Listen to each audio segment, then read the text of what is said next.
Después de tantos siglos de progreso indefinido, nos encontramos sin una ética del poder. Por eso hoy nos asombramos, decía él, al pensar que personas éticamente poco desarrolladas, pulsando un botón, pueden hacer estallar el planeta en 20 pedazos. ¿Por qué Romano Guardini? ¿Por qué Max Planck? ¿Por qué Heisenberg? ¿Por qué Otto Hahn? Tan profundos admiradores de la ciencia. ¿Por qué estaban tan preocupados por estas cuestiones?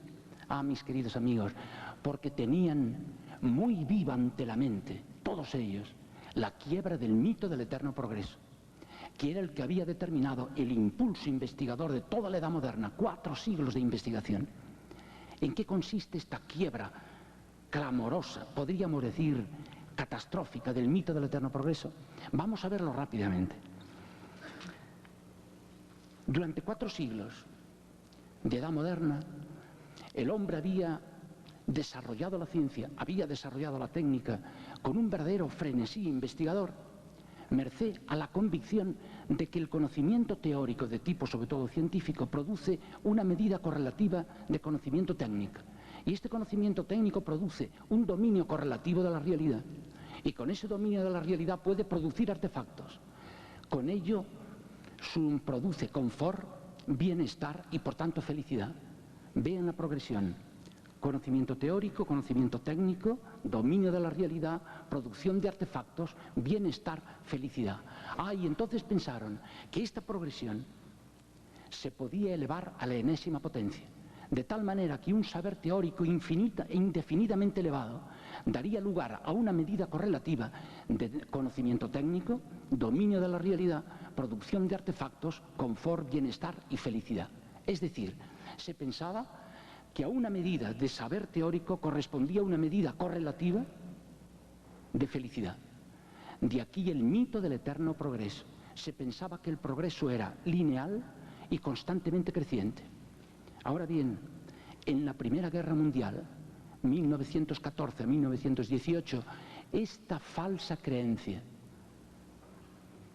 hizo quiebra estrepitosamente. Millones de jóvenes inocentes tuvieron que pagar muy caro, al precio de sus vidas, este error de sus mayores. ¿Dónde estaba el error de esos mayores? En pensar que el conocimiento teórico científico da lugar a un conocimiento técnico, al dominio de la realidad, a la producción de artefactos. No. A pensar que eso produce cierto bienestar. Naturalmente que no. Todo eso es verdad. ¿Dónde estaba el error? En pensar que automáticamente el dominio de la realidad se traduce en felicidad para el hombre. No se pusieron a pensar de manera profunda en para quién, en el hecho de para quién se destina ese dominio de la realidad. ¿Cuál es la meta, cuál es el ideal de ese hombre que sabe, que domina la realidad, que produce artefactos? ¿Cuál es la meta última? ¿Nuestro bien? ¿El de cada uno?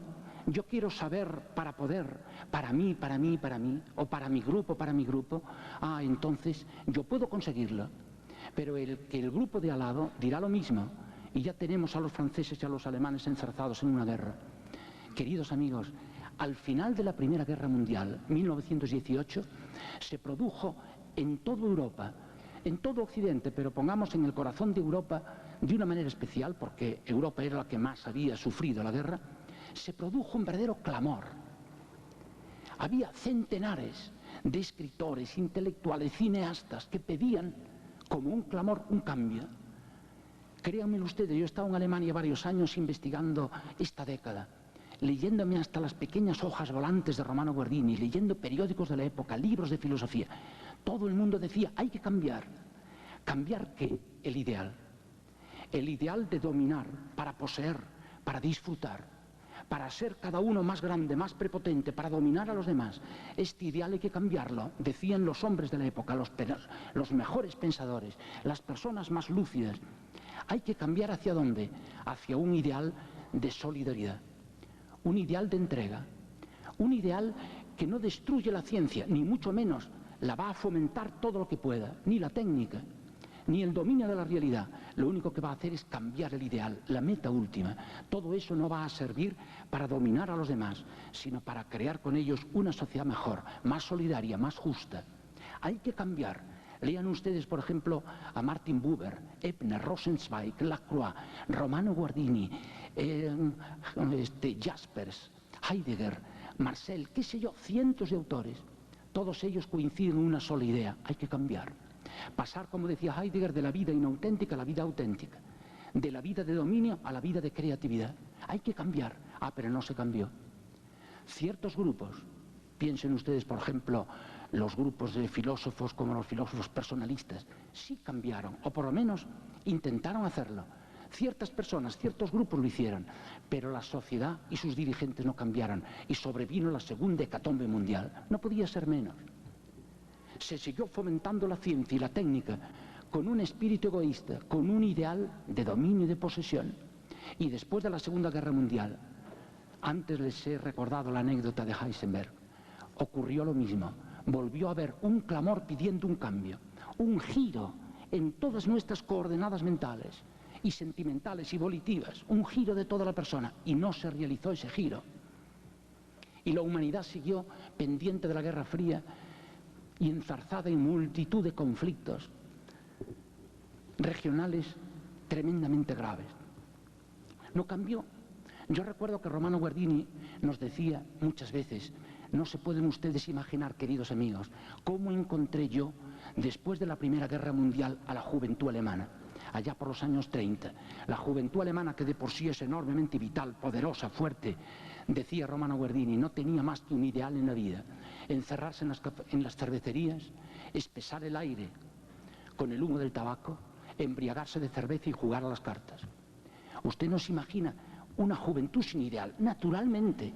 Pero ¿qué va a hacer la juventud cuando los mayores hemos encaminado la vida hacia un ideal falso y vemos que ese ideal hace quiebra y no sabemos cambiarlo por un ideal auténtico? Justamente esto es una situación de auténtico desamparo espiritual. Pues miren, queridos amigos, quisiera poder decir lo contrario, pero la verdad me obliga a decir lo siguiente: después de la Segunda Guerra Mundial tampoco se cambió el ideal. Hablando en bloque, las sociedades no cambiaron el ideal, y hoy nos encontramos a los 75 años después de la Segunda Guerra Mundial o de la Primera Guerra Mundial, nos encontramos en la misma situación de crisis que todos estos autores lamentaban en la famosa década del 20 al 30. Hoy se habla, por ejemplo, de la apatía de las gentes, sobre todo de ciertas generaciones. Pero ¿cómo no van a estar apáticos si los mayores estamos proclamando con la palabra o con el ejemplo, con ambas cosas, un tipo de ideal en el que nosotros mismos no podemos creer? ¿Qué entusiasmo voy a suscitar yo en una persona si yo estoy lanzándolos hacia un ideal en el que yo mismo no puedo creer? Si yo le digo a una persona: estudia, prepárate, mátate a trabajar, ¿para qué?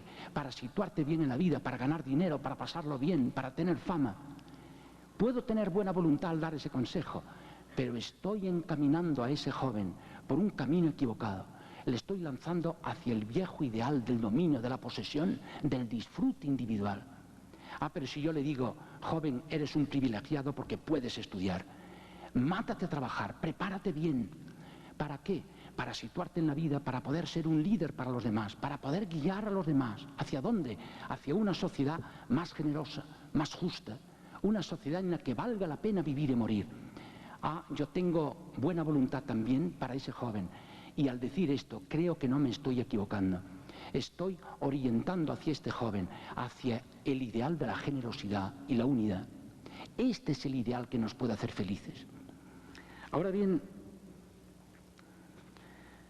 este tipo de hombre nuevo, que tantos autores, y entre ellos Romano Guardini, avizoraban allá por los años 30, no ha llegado. Yo recuerdo que en varios libros, por ejemplo, cartas de autoformación, o por ejemplo, cartas del Lago de Como, escritas para jóvenes, Romano Guardini, con aquella inteligencia tan lúcida que tenía, decía él: yo estoy avizorando en el horizonte un hombre nuevo que viene, un hombre que va a cultivar la ciencia como nunca, va a cultivar la técnica, pero las va a hacer más humanas. Las va a dedicar no a su provecho, sino al provecho de una sociedad mejor. Ese hombre, por desgracia, no ha llegado, y hoy nos avergonzamos, por ejemplo, en todo el mundo, y muy en concreto en Europa, al ver que en el corazón de Europa, pueblos tan cultos como los de la ex Yugoslavia, por ejemplo, se están desgarrando entre sí. Y uno dice: pero ¿cómo es posible que no hayamos aprendido nada en 75 años? Cuando hemos visto que ha hecho quiebra el mito del eterno progreso estrepitosamente en las dos guerras mundiales. ¿Cómo es posible que hayamos persistido en el error de esta manera? Para contestar a esta pregunta necesitamos, insisto en ello, líderes. Líderes que conozcan profundamente lo que es la vida humana. No que tengan unas ideas vagas acerca de política, de historia, de sociología, sino que tengan un conocimiento profundo de lo que es el ser humano, de lo que es tu realidad personal. ¿Qué eres tú? ¿Cómo te tienes que desarrollar? ¿Qué procesos tienes que seguir para desarrollarte bien? ¿Qué procesos no debes seguir para no destruirte? Necesitamos personas que conozcan esto muy a fondo. Y para conocer eso, se necesita penetrar profundamente en los sentimientos humanos, en las actitudes humanas. Por ejemplo, el líder tiene que conocer muy bien qué es el amor y qué es el odio, qué es la lealtad, qué es la perfidia, qué es la fidelidad, qué es la infidelidad. Tiene que saber muy bien lo que es una actitud de egoísmo, una actitud de generosidad. Y saber a qué dan lugar estas actitudes. Hay que saber qué vinculación hay entre unas realidades y otras. Por ejemplo, si yo te preguntara a ti, querido amigo, ¿qué significa el egoísmo? ¿Tú lo sabrás? Seguramente que sí, me dirás, pues sí, lo sé. ¿Y qué significa la tristeza? Y me dirás, pues sí, lo sé. Y yo ahora te digo, muy bien, ya sabes bastante, pero ahora te voy a preguntar una cosa. ¿Qué relación hay entre lo uno y lo otro? Si tú adoptas una actitud egoísta en la vida, ¿qué proceso sigues? ¿Y a dónde te lleva? ¿Te va a producir alegría o tristeza? Hay que saberlo, porque si no lo sabemos, no podemos prever lo que va a pasar en nuestra vida y en la vida de los demás. Mirad, el líder tiene que prepararse a fondo para poder prever. El que no sabe prever está con los ojos ciegos. No se orienta en la vida, ni puede orientar a los demás. Fijaros, yo muchas veces a mis alumnos, que son de 5º curso de la carrera de filosofía, les hago ejercicios como este. Les doy un libro de Miguel de Unamuno, este gran filósofo de Salamanca, y les digo, mira, Miguel de Unamuno era un triunfador, pero en su diario íntimo, que escribió para él solo, luego por un azar se descubrió después de su muerte, dice lo siguiente, haciéndose una feroz autocrítica a sí mismo. Dice, yo soy un terrible egoísta, estoy enfermo de egoísmo, punto aparte, solo me queda en la vida la tristeza.